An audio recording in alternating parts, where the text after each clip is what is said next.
JKB back with another episode. Today on the show I'm reviewing Triangle Strategy. Thank you to Nintendo Canada for the review copy.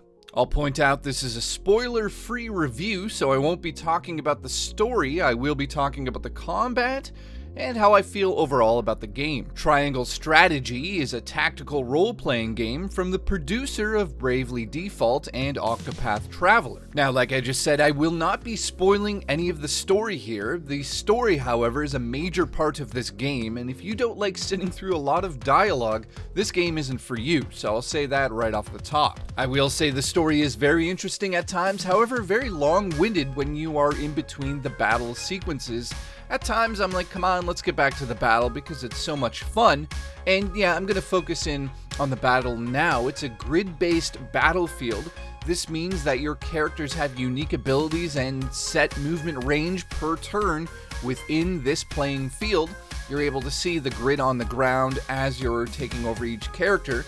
You'll notice that the blue is going to indicate how far you can walk, and if it's a red square, you can't walk past that square.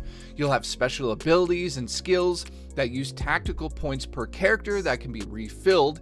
And lastly, I will say that there's no permadeath, so you don't need to worry about characters dying during the battle. They'll just come back. Now, let me give you a little bit of a background into my strategy or my tactical role-playing experience.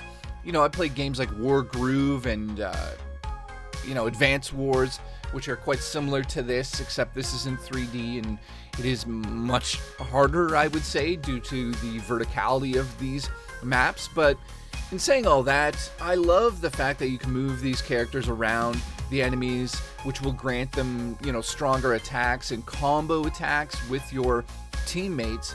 So you have to pay attention to where your characters are on the board as well as where the enemies are, because again, the verticality of these little levels that you get yourself into is a big aspect of the game as well. I think probably, at the beginning it's a little difficult to quite, grasp the idea of this type of combat if you've never played this type of game. And I'll be honest with you guys, I never really got into the tactical role-playing genre growing up. I know Final Fantasy Tactics was a huge game on PlayStation, all my friends were playing it. I just didn't quite grasp the idea of it. I knew that it was some sort of type of a board game or something, and you have characters that are stronger and some that are weaker, and you move them around, and it's a lot like chess. I love this game in terms of its combat, and the idea of having to pay attention to the map and the amount of moves that you have left for the characters in a turn, or I should say how far you can move them. It's so much fun, and the strategy is through the roof here. You have to pay attention to your enemy movement as well, because if they block a character in, they're going to get those combo attacks as well, and it's going to really damage your characters. And like I said, once again, there's no permadeath in the game, so if your character dies, you don't really have that sense of urgency that Final Fantasy Tactics had, where if your character dies, they're dead.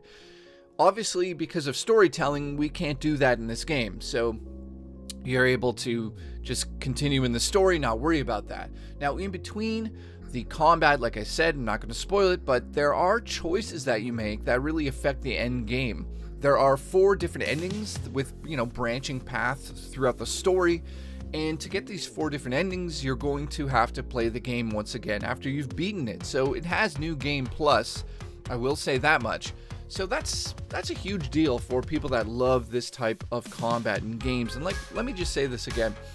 I went into this not knowing much. I played the demo, which I highly suggest you download. It lets you play the first 3 chapters of the game. So if you are kind of on the fence, you don't know if you like this type of game, or you just don't know if you're going to be able to handle the combat, go download that preview, and it'll transfer your save file over to the main game if you decide to buy it. I also want to say that I like this game so much that I ordered the special edition from the UK on Amazon, and you don't even want to know how much it costs. So that's how much I like this game. So overall, I know it's a bit of a short review because I don't want to get into the fine details here, because it definitely is heavily based on the story here.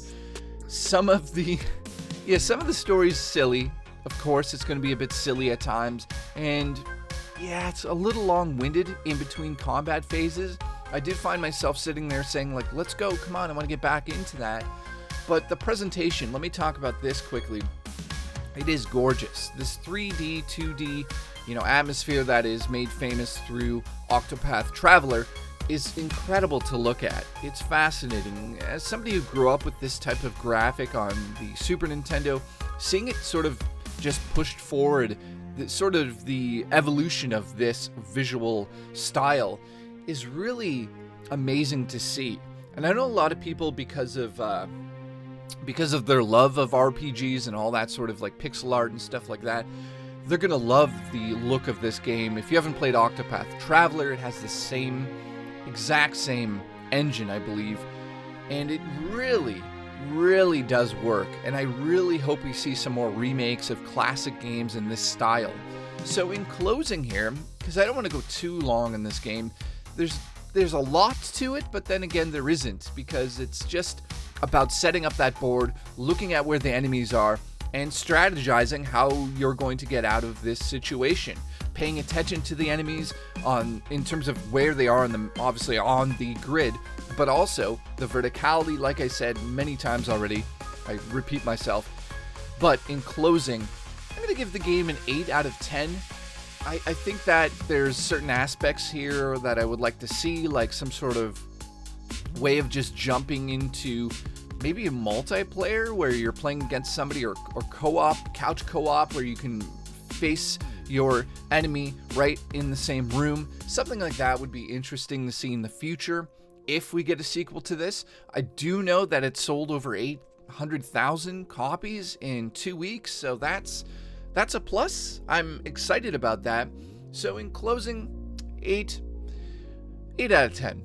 I really enjoyed it. I really like the visuals of the game. I really enjoy the combat and learning how to play the game, because again, I'm going into this as a complete rookie, and coming out of it, I feel like I understand this genre inside and out, and now I'm searching for other games in this genre just so I can scratch that itch.